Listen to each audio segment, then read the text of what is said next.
Bismillahirrahmanirrahim. Assalamualaikum warahmatullahi wabarakatuh. Perkenalkan, nama saya Ima Siti Fatimah, kelas PAIA semester 5 NIM 2101150. Di sini saya akan memenuhi tugas mata kuliah Media dan Teknologi Pembelajaran. Saya akan menjelaskan tentang konsep dasar media pembelajaran, kualifikasi dan jenis media pembelajaran, serta konsep dasar teknologi pembelajaran. Yang pertama yaitu konsep dasar media pembelajaran. Sebelum mengetahui lebih jauh tentang konsep dasar media pembelajaran, mari kita sepakati dahulu pengertian media pembelajaran. Menurut istilah, media pembelajaran itu terbagi dua kata. Yang pertama media dan yang kedua pembelajaran. Secara bahasa, media berasal dari bahasa Latin, yaitu medius, artinya perantara. Dalam bahasa Inggris, media adalah bentuk jamak dari kata medium yang berarti pengantar dan saluran. Sementara dalam bahasa Arab, media adalah wasail yang berarti sarana ataupun jalan. Jadi, dalam media pembelajaran yaitu perantara komunikasi dari orang pertama ke orang kedua dan seterusnya. Adapun tujuan dan manfaat menggunakan media pembelajaran. Yang pertama, membuat pelajar lebih tertarik dengan materi. Yang kedua, membuat materi dipahami secara serentak. Yang ketiga, menghemat waktu dan tenaga. Yang keempat, meningkatkan kualitas dan materi yang diajarkan. Dan yang terakhir, praktis digunakan kapan saja. Dalam proses komunikasi, media sering diposisikan sebagai channel ataupun saluran komunikasi. Dalam konteks ini, media memiliki peran penting dalam menentukan suksesnya proses transfer informasi di antara dua orang yang sedang berkomunikasi. Proses komunikasi dimulai dari saat pengirim pesan merumuskan pesannya dalam format tertentu atau disebut dengan encoding. Kemudian, pesan tersebut dikirim ke penerima menggunakan saluran komunikasi atau disebut juga dengan media. Lalu, penerima pesan menafsirkan isi pesan tersebut sesuai dengan kemampuannya atau disebut dengan decoding. Nah, kata kunci kedua yang mengiringi istilah media pembelajaran adalah kata pembelajaran, instruction. Jadi, kita dapat memahami bahwa ruang lingkup media pembelajaran meliputi bahan, alat, saluran yang digunakan untuk mendukung kegiatan belajar dan mengajar. Dalam konsep media pembelajaran ada perkembangan media pembelajaran. Setelah kalian memahami bahwa pengertian media pembelajaran cukup luas, maka saya akan menjelaskan tentang perkembangan media pembelajaran. Pengaruh media pembelajaran terhadap kemampuan pengajar dalam mengajar dan pengaruhnya dalam menciptakan suasana pembelajaran tertentu. Nah, ada poin-poin mengenai tentang perkembangan media pembelajaran, yaitu yang pertama, meningkatkan kemampuan pendidik. Peran media dalam pendidikan dapat menjadi objek dan alat.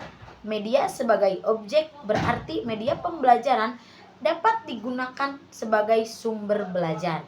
Media sebagai alat dapat digunakan pendidik untuk berkonsultasi dengan pakar pendidikan dan untuk alat bantu mengajar. Sebagai contoh, pengajar dapat menggunakan video tutorial sebagai bahan belajar. Jadi, kita sebagai seorang pendidik mendidik anaknya dengan berbagai tutorial video, dengan menonton video YouTube, video TikTok. Jadi ke siswanya itu lebih semangat gitu ya dengan adanya alat pembelajaran seperti itu. Poin yang kedua yaitu meningkatkan mutu pembelajaran. Berbagai laporan penelitian telah menunjukkan bahwa penggunaan media pembelajaran berpengaruh terhadap mutu pembelajaran. Salah satu alasan rasional mengapa penggunaan media pembelajaran berpengaruh terhadap kualitas pembelajaran, karena media pembelajaran dapat digunakan untuk mengaktifkan berbagai jenis alat indera siswa dalam proses pembelajaran. Yang ketiga yaitu memenuhi kebutuhan siswa. Kebutuhan siswa terdiri dari kebutuhan psikologis dan biologis. Selain itu, media pembelajaran dapat digunakan untuk memenuhi kebutuhan minat, jenis kecerdasan, dan preferensi cara belajar siswa. Yang keempat, memenuhi tuntutan paradigma baru. Paradigma baru pendidikan telah mendorong pendidik untuk menjadi perancang, fasilitator, motivator, dan pengelola pembelajaran. Dalam hal melaksanakan tugas tersebut, pengajar tidak boleh menjadi orang yang paling dominan dalam proses pembelajaran, sebab secepat apapun pendidik dalam menyajikan materi pelajaran, maka akan kalah cepat dengan kecepatan siswa melupakan materi pelajaran tersebut. Oleh karena itu, paradigma baru pendidikan telah mengharuskan pendidik untuk memberikan kesempatan yang sebesar-besarnya kepada siswa untuk aktif mengalami aktivitas belajar. Poin yang kelima, memenuhi kebutuhan pasar. Perkembangan kebutuhan pasar atau dunia kerja sekarang ini telah semakin luas akibat mobilisasi teknologi. Oleh karena itu, setiap lembaga pendidikan harus mengikuti perkembangan. Materi yang kedua yaitu tentang kualifikasi dan jenis media pembelajaran. Sebagai pendidik dan calon pendidik, kalian tentu telah menyadari bahwa ada banyak sekali jenis media yang dapat meningkatkan efektivitas pembelajaran. Namun demikian, kalian juga harus menyadari bahwa tidak ada media yang cocok digunakan untuk semua situasi dan kondisi pembelajaran. Oleh karena itu, Anda atau kalian harus kritis dalam memilih pembelajaran agar penggunaan media pembelajaran tersebut berjalan dengan lancar dan memberikan pengaruh yang baik bagi proses pembelajaran. Sebagai contoh, kegiatan pembelajaran yang bertujuan untuk mendeskripsikan sebuah gerakan akan lebih baik jika menggunakan media video daripada media gambar dan kata-kata. Jadi misalnya video tutorial senam, jadi harus melihat dalam bentuk video, bukan bentuk gambar biasa. Akan tetapi penggunaan video dalam pembelajaran harus didukung dengan piranti pemutar video dan rancangan pembelajaran yang mendorong partisipasi dan perhatian siswa terhadap media pembelajaran yang disajikan melalui media video tersebut. Oleh karena itu, kita harus cermat dalam memilih video pembelajaran agar kita dapat menemukan media pembelajaran yang tepat untuk memfasilitasi kebutuhan belajar siswa sesuai dengan kondisi lingkungan belajar siswa dan efektif dalam meningkatkan semangat belajar siswa. Sebagai contoh, pengajar dapat menggunakan forum atau grup obrolan untuk meningkatkan jumlah interaksi siswa dengan guru atau guru antar siswa di luar waktu pembelajaran. Dengan adanya misalnya grup WA. Jadi kita itu bisa komunikasi di dalam grup tersebut. Demikian juga ketika pengajar tidak bisa bertemu langsung dengan siswa, maka ia dapat menggunakan media live video atau Zoom meeting misalnya. Nah, ada contoh media pembelajaran interaktif.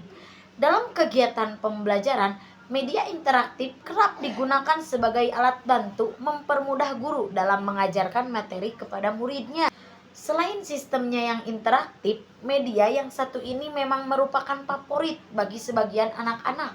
Apalagi jika media tersebut dikemas dalam bentuk permainan yang lucu dan interaktif. Secara tidak langsung, anak-anak tidak hanya terhibur, namun juga belajar dalam satu aktivitas. Contoh media pembelajaran interaktif. Yang pertama, permainan komputer. Yang kedua, media interaktif video. Yang ketiga, media interaktif audio. Yang keempat, media situs edukasi. Yang kelima, media aplikasi belajar. Materi yang ketiga atau materi yang terakhir yaitu tentang konsep dasar teknologi belajar. Teknologi pembelajaran adalah pengembangan komponen sistem pembelajaran secara sistematik dengan tujuan untuk memecahkan masalah belajar. Teknologi pembelajaran merupakan usaha sistematik dalam merancang, melaksanakan, dan mengevaluasi keseluruhan proses belajar untuk suatu tujuan pembelajaran khusus. Teknologi pembelajaran satu bagian dari teknologi pendidikan, melibatkan orang, prosedur, gagasan, peralatan, dan organisasi untuk menganalisis dan mengolah masalah, kemudian menerapkan, mengevaluasi, dan mengelola pemecahan masalah pada situasi di mana proses belajar terarah dan terpantau. Sekian penjelasan materi dari saya. Mohon maaf bila banyak kesalahan. Wabillahi taufiq wal hidayah. Wassalamualaikum warahmatullahi wabarakatuh.